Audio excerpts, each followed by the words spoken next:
We are back, and today it is a Pelican track breakdown. This song has been played by John Summit, Subtronics, Sicaria, Levity, just to name a few, and obviously me.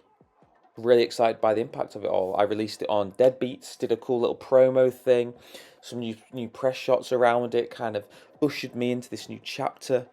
Yeah, and just the feedback from all you guys has been kind of wild, really. So I'm really excited about this track. I've been playing it in my sets now for best part of a year, to be honest, and now it's finally out. And here I am to demystify how I made the track. It's co-produced by Duker, the same as Easy for Them. This is like a collaborative effort that I hope continues, really. I really love making ideas with Duker. And the way it kind of starts is I will just come up with ideas. And then I'll bounce them off Duker if I'm looking to take it in a certain direction, and he'll help bring it closer to where I want it to be. So it's been really fun. So if you look on Spotify, you'll see that his name is in the production part, because he was a great asset in this song. Yeah, let's get straight into it. So this is the original project, and it's called 140 Jaunt. This is one that Scream played out, like this original version. Maybe Joker did as well. But yeah, this was just kind of like a lazy, weird 140 tune. So I'm going to play this up into the drop, so you can hear the rhythms that you'll notice from Pelican, and you can also hear the aspects of the other track.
So that was the original idea, and then I went back and forth with Duker to bring it into a different light. I like the drums. I resampled areas from Easy for Them. I brought in rhythms from there, and it was this new rhythm here with, you can hear it's very bitty, very janky, kind of dusty, not in a good way. So then fast forward to this project. This is the final project. So this has been through so many different iterations. You'll see a lot of it's in audio files. I've started to mix my tracks down a bit more as audio, so I'll freeze the project, or I will stem out the track and bring it into a new project. And also because I was going back and forth with Duker again, just refining certain aspects. So I'll break down as much of this as I can and sort of demystify Pelican. So yeah, the initial idea was I wanted to follow on from Easy for Them. We had a great impact there. People like Fortet and Fred again playing that out, which has been incredible. Pelican, I wanted it to hit a bit harder. You'll notice it says Beatport up here. By the time this video's out, maybe I might have done it or maybe I might not, but Beatport want me to do a little breakdown, like a little 30-second Instagram breakdown thing. So I kind of refined the project to make sure it worked for the video. Yeah, so let's see where I started here. Where is it? Yeah, so this is that loop that I was talking about.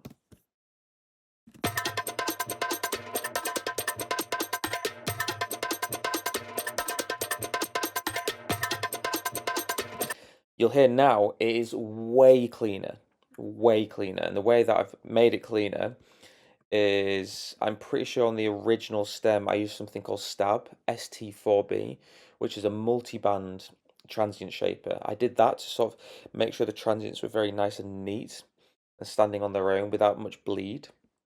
I've then EQ'd, saturated a little bit just to give it a bit of grit. A little bit, well, I say a little bit, but it's using the multiband compression preset on the multiband compressor. And this is the preset's literally called multiband compression, and it's on 100%. A little bit of glue compression, which is clipping the tops here, clipping the transients. And then this SM synth modulator is just automating.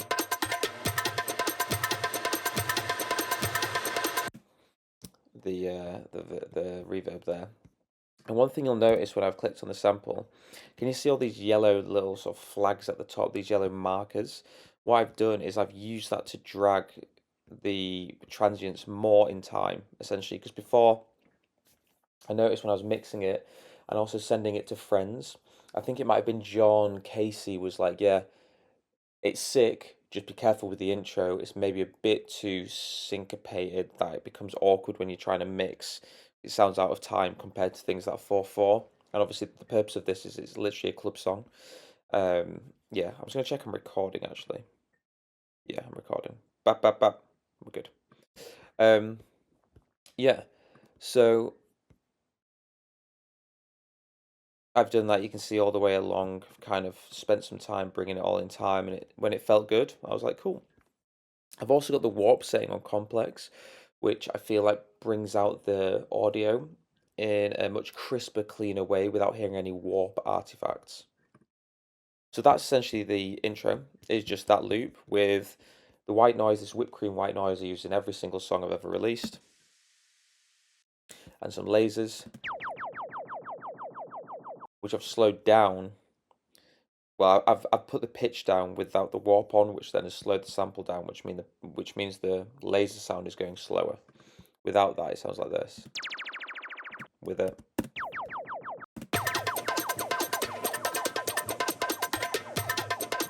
So the purpose of this extended intro, easy to mix in, and then we get into start to bring this little vocal loop, which is from the original project that I just showed you. It's just like a little sample that I looped.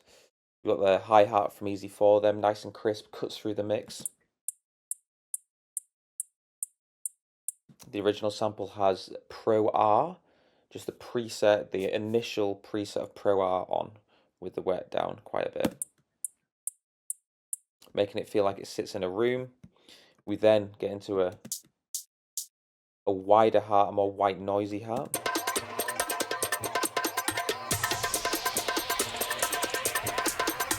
Adding more little artifacts. We've got the, which is now foreshadowing the,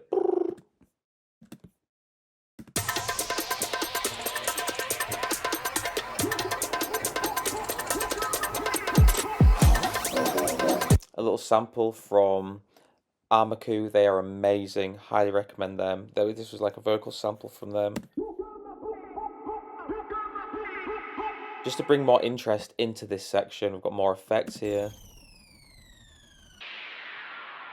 The riser. Can you see how I'm building the tension? Let's give it context.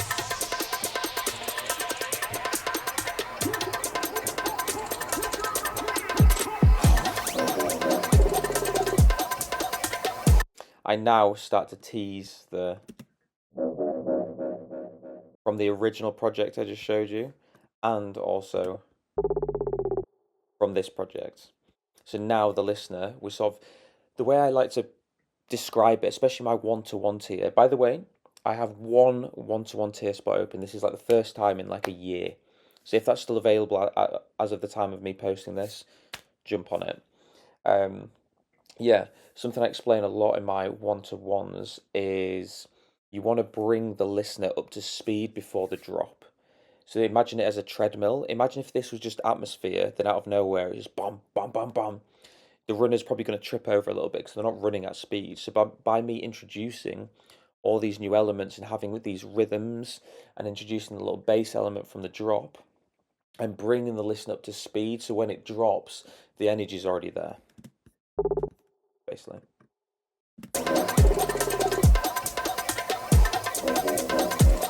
Little extras here.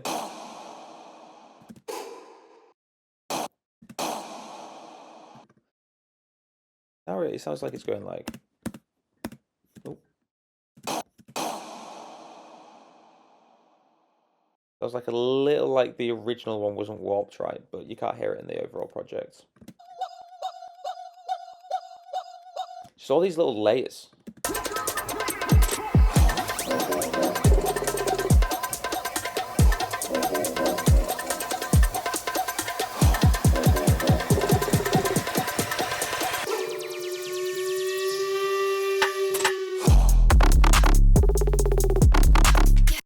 And the purpose of this section here, this 4 beats, is I build it to a point, we then strip it back, which creates such tension. Like imagine the build-ups, you pulling the bow and arrow here, and then the 4 beats before is that moment where you're feeling it get to the max, that moment of silence and clarity, and then as it drops, poof, you shoot. Whereas without that, this 4 beats here, it's kind of you're pulling the arrow and then just releasing. There's no tension. You're not holding the tension. Whereas to hold the tension, like think about when you watch films, and the tension's held just for that moment. When there's like the jump scare or the release, it just feels so much better.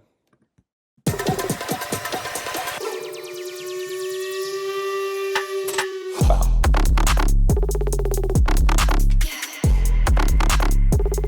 With this is one of my favorite bits, to be honest. With the... It's just nice. It's just this little signal of the rhythm still here, and we're about to enter the most exciting part. With the horn sample here that's been stretched.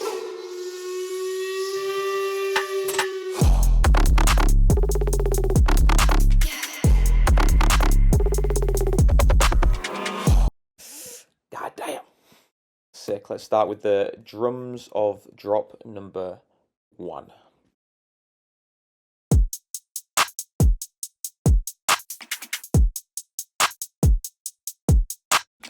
Really simple, kind of trap drums, really, in a way. Super simple. Get your kick drum from Easy For Them.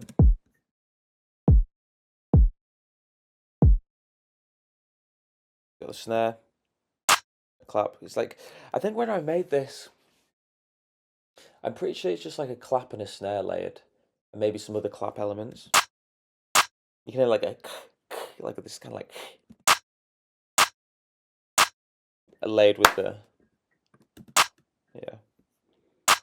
And then just glue compress, it's a bit more square. And then just softening some of those highs just so they're not piercing the ears. Got these little fills. Got this hat. Another hat.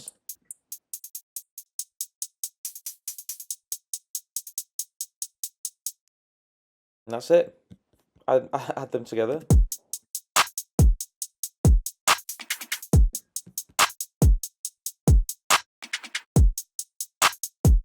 Simple, and the purpose of it being simple is we want to leave room for the bass and all those other elements, because those elements are they have more than enough information there that you don't want to overcomplicate the project.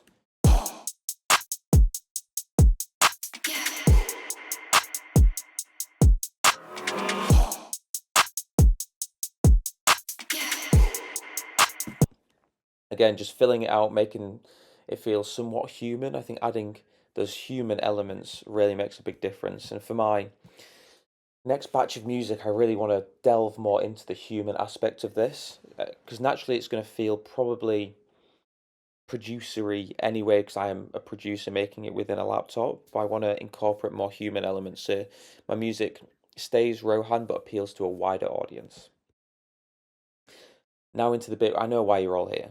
You don't care about the drums. You might do. You don't care about the intro. You might do. The bass. Let me show you how the bass was made. So I'm going to turn off all the effects here. This is the bass.